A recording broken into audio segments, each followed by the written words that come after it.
Hello good drama followers. इस episode की शुरुआत में हम देखते हैं कि जब रात को रियू हॉस्पिटल से अपने घर जाने लगती है तो युनसी का हस्बैंड उसे मिलने आ जाता है और उसे बताता है कि मैं युनसी का हस्बैंड हूँ। वह रियू से बात करके उस होटल में ले जाता है। फिर वह उसे बताता है कि मैंने आपको पुलिस स्टेशन में देखा था, इसलिए मुझे पता चल गया कि मेरी वाइफ से आखिरी बार आप मिली थी। दरअसल मैं आपसे यह बात पूछने आया हूँ कि मेरी वाइफ ने आपसे मेरे बारे में कोई बात की थी या नहीं। रियू को याद आता है कि युनसी ने बोला था कि प्यार हमारी किस्मत की तरह होता है जो हमें ढूंढ ही लेता है। मैंने कुछ गलत नहीं किया या कोई गुनाह नहीं है। यह सब याद आने के बाद भी रियू कुछ नहीं बोलती। वह कहता है कि मैं अपनी वाइफ से 29 साल पहले मिला था। मुझे उस टाइम बहुत चोट लगी थी। वह मेरी नर्स हुआ करती थी और उसने मेरा इलाज किया। वही वह लड़की थी जिससे मुझे प्यार करना सिखाया और मुझे अपनी लाइफ उसी के नाम कर दी। जिस दिन युनसी के लापता होने की खबर आई उस रात मैं दूसरे शहर में अपने काम पर था। मैंने उसे फ़ोन किया था मगर बात नहीं कर पाया। अब बस मेरी आखिरी सवाल का जवाब दे दो। आखिरी बार युनसी ने तुमसे मेरा जिक्र किया था या नहीं, उस आदमी का जिसके साथ उसका अफेयर था। इस सवाल पर भी वह कुछ नहीं बोल पाती तो वो बोलता है कि कोई बात नहीं, मैं समझ सकता हूँ। वह दुखी होकर वहाँ से चला जाता है और रियू को भी काफ़ी दुख होता है। बाद में जब वह घर जा रही होती है तो उसके पास यून आता है। वो उससे पूछता है कि तुमसे मिलने युनसी का हस्बैंड आया था। वह हैरान होकर पूछते हैं कि तुम्हें कैसे पता चला, क्या तो तुम मेरा पीछा कर रहे थे? तो यून बोलता है कि मैं गुजरते हुए देख लिया। रियू कहती है कि तुम इधर से क्यों गुजर रहे थे? तो रियू कहता है कि सॉरी। यून कहता है कि ओ सब छोड़ो, यह बताओ कि युनसी का हस्बैंड तुमसे क्या कहने आया था? उसने तुम्हें कोई धमकी तो नहीं दी? रियू कहती है कि नहीं, वह बस मुझसे अपनी वाइफ के बारे में कुछ पूछने आया था, लेकिन मैं कुछ बोल ही नहीं पाई। उसे खाली हाथ जाना पड़ा। यून कहता है कि इसलिए पुलिस तुम्हें किसी से मिलने नहीं देती। रियू कहती है कि दोनों ने इतने साल बिताए लेकिन उनके प्यार का ये अंजाम हुआ। मुझे दोनों के लिए बुरा लगता है। युनसी के हस्बैंड ना तो खुलकर उससे नफरत कर सकता है और ना ही खुलकर दुखी हो सकता है। वो दोनों आगे चले जाते हैं तो वहाँ एक कपल अपनी लड़ाई ख़त्म करने के लिए किस कर रहे थे। यह देखते ही दोनों चौंक जाते हैं और उन्हें अपनी बात याद आ जाती है। वो दोनों घबराहट में वहाँ से दूसरा रास्ता लेते हैं।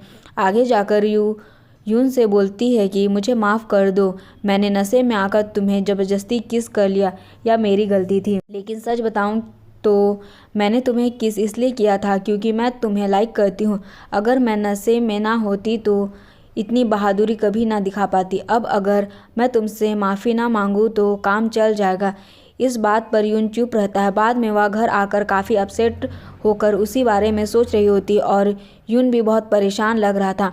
दूसरी तरफ पैरी बोल रहा था कि कुछ तो गड़बड़ है। यून का बर्ताव काफ़ी अजीब था, उसने ज़रूर अपनी हद पार की होगी। डोंग भी कहता है, डोंगू भी बता रहा था कि उसके एकेडमी टीचर के साथ उसका कुछ मामला है। पैरी कहता है कि मुझे कोई परवाह नहीं कि डोंगू कुछ भी करे, असली प्रॉब्लम तो यून है जो अपनी हदें पार कर रहा है। ज़रूर वह किसी खतरे में पड़ेगा। डोंग कहता है कि एक बात अजीब है, यून और उस लड़की में कुछ तो चल रहा है और यून उस लड़की के साथ अपने दिल की बातें भी कर रहा होगा। सैमसन ने कहा था कि अगर यून किसी लड़की से दिल लगाएगा तो बहुत बुरा होगा, मगर उनके साथ तो कुछ भी नहीं हुआ। इस बात पर पैरी भी हैरान हो जाता है। अगली सुबह यून जाही के साथ पुलिस स्टेशन में था और सोच रहा था कि उसके दिल में रियू के लिए सच्ची फीलिंग है या नहीं। क्या मैं इसे और रियू को एक दूसरे से मिलवा दूँ? वह काफ़ी सोच रहा था। तभी एक लड़की पुलिस स्टेशन आती है। उस लड़की का हुलिया देखकर वहाँ मौजूद सभी लोगों के होश उड़ जाते हैं और वह उनसे डरने लगते हैं। दरअसल यह लड़की रियू ही थी जो भयानक मेकअप करके और गुंडी जैसा हुलिया बनाकर आई हुई थी। उसे देखकर जाही और यून हैरान रह जाते हैं। तो रियू कहती है कि तुम दोनों मेरे पीछे आओ। वो दोनों हैरान होकर उसके पीछे जाते हैं तो पूछती है कि क्या तुम दोनों मुझसे डर गए? मैंने लोगों को डराने के लिए ऐसा हुलिया बनाया है। अब अगर किसी ने मुझ पर हमला किया तो मैं चीर फाड़ कर दूंगी। यून कहता है कि तुम्हारी नोज़ रिंग तुम्हारी कोई मदद नहीं करेगी। तो रियू कहती है कि नहीं, ये देखो, इसे लगाकर इसे उतार कर मुझे काफ़ी फ़र्क लगता है। जाही भी कहता है कि इसे उतार देना चाहिए। वो कहती है कि तुम दोनों काफ़ी डर गए हो तो मैं इसे उतार ही देती हूँ। खैर अब तुम दोनों मेरे साथ चलो, मुझे तुम्हें कहीं लेकर जाना है। वो उन दोनों को लेकर उस तंग गली के पास आ जाती है जो उसे हिप्नोसिस में नजर आई थी। उन्हें बताती कि मेरे ख्याल से जो लड़की स्टोर में किडनैप हुई उसे यहाँ मारा गया, क्योंकि मैं बार बार किसी आदमी को किसी लड़की को किडनैप करते हुए अपने सपनों में देखती हूँ। पता नहीं क्यों, लेकिन यह जगह मैं बार बार देखती और मैंने सपने में देखा था कि उस कातिल ने उस लड़की को मार कर पहाड़ पर दफना दिया।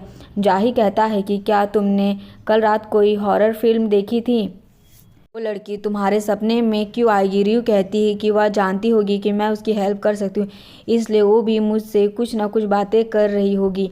मैंने उस लड़की के साथ किसी हाई स्कूल गर्ल को भी देखा था।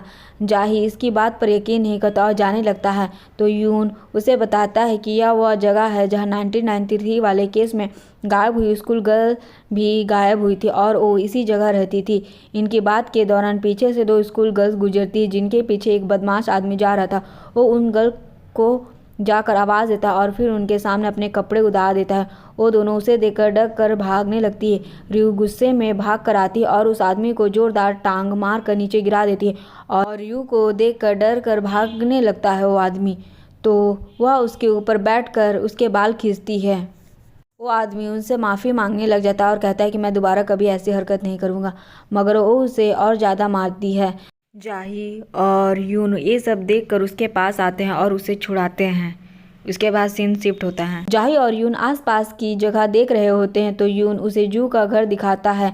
यह बताते हुए उसे जू की याद आने लगती है और वह उसे याद करके दुखी हो जाता है। बाद में रियू और बाकी दोनों उसी मोहल्ले से गुजर रहे थे कि तभी यून उसे बताता है कि अब जो घर मेरे सामने है यह मेरा घर हुआ करता था। बाकी दोनों ये सुनकर हैरान हो जाते हैं। यून और रियू उस घर में चले जाते हैं। पड़ोसी औरत बाहर आकर जाही से पूछती है कि तुम कौन हो? वो बताता है कि मैं पुलिस ऑफिसर हूँ, इस जगह के बारे में पता करने आया हूँ। तो पड़ोसी बोलती है कि मैं यहाँ 40 साल से यहाँ रह रही हूँ, मुझे सब कुछ पता है। इस घर में 4 लड़के रहा करते थे जो करीब 20 साल पहले यहाँ से चले गए। यहाँ काफ़ी सारी स्कूल गर्ल्स आकर उन लड़कों से मिला करती थी। यह बताकर वो उनकी फ़ोटोज़ भी लेकर आने चली जाती है। इधर यून के घर के अंदर आकर वहाँ रखा सामान देखने लग जाती है। वो यून के कमरे का सामान देखकर काफ़ी खुश होती है। फिर वह एक बॉक्स खोलती है जिसमें कागज़ के फॉक्स बने हुए थे। वो फॉक्स को देखकर कहती है कि यह तो बिल्कुल मेरे जैसा है। यहाँ यून अपने घर को देखते हुए याद कर रहा था कि कागज़ के फॉक्स बनाकर लाई थी और दीवार पर चढ़कर यून को फॉक्स दे रही थी। उसी बात को याद करते हुए रियू वही फॉक्स उसके पास ले आती है और जब वो फॉक्स उठाता है तो वो कहती है कि हम दोनों को ही फॉक्स पसंद है। वो स्माइल करती है और वो उसे देखता ही रह जाता है। उधर वो पड़ोसन जाही को फ़ोटो लाकर दिखाती और यून के बारे में बताती है कि इस लड़के को मेरी बेटी बहुत लाइक किया करती थी। जाही उसे यून का डैड समझकर पूछता है कि क्या लड़के की शादी नहीं हुई थी? तो वो कहती बिल्कुल नहीं, यह सब तो सिंगल थे। यह सुनकर वो काफ़ी हैरान होता है। आंटी बताती है कि उसका एक डॉग भी था जिसका नाम डोंग था। यह सुनते ही उसे याद आता है कि यून भी अपने डॉग को लेकर हॉस्पिटल आया था जिसका नाम डोंग था। इसका मतलब कि वो झूठ बोल रहा था कि फ़ोटो वाला आदमी उसका डैड है। वो बहुत परेशान हो जाता है। यहाँ रियू यून से कह रही होती है कि तुम्हारे डैड भी फॉक्स बनाते थे और मैं भी अपसेट होने पर फॉक्स बनाती हूँ। वो एक फॉक्स पर पेन से वही स्माइली बना देती है जिसे यू बनाया करती थी। यह देखकर वह काफ़ी हैरान हो जाता है। वो उसे बोलती है कि एक बार हंस भी दो तो तुम्हारा कुछ नहीं बिगड़ जाएगा। यही बात जू भी यून से कहा करती थी, इसलिए वह काफ़ी अपसेट हो जाता है। ही वहाँ आकर रियू का हाथ पकड़ कर लेता है और उसे वहाँ से लेकर चला जाता है। फिर वो उसे बाहर लाकर कहता है कि अब से तुम्हें इस यून से दूर रहना होगा। रियू पूछती है कि इसका क्या मतलब है। अंदर यून रियू के लिए परेशान हो रहा था कि अगर मैंने उसे प्यार करवा लिया तो हम दोनों के लिए बहुत बुरा होगा। वो सोचता है कि फिर मुझे रियू और जाही को मिलवा देना चाहिए। वो अपने तीर की तरफ देखने लगता है।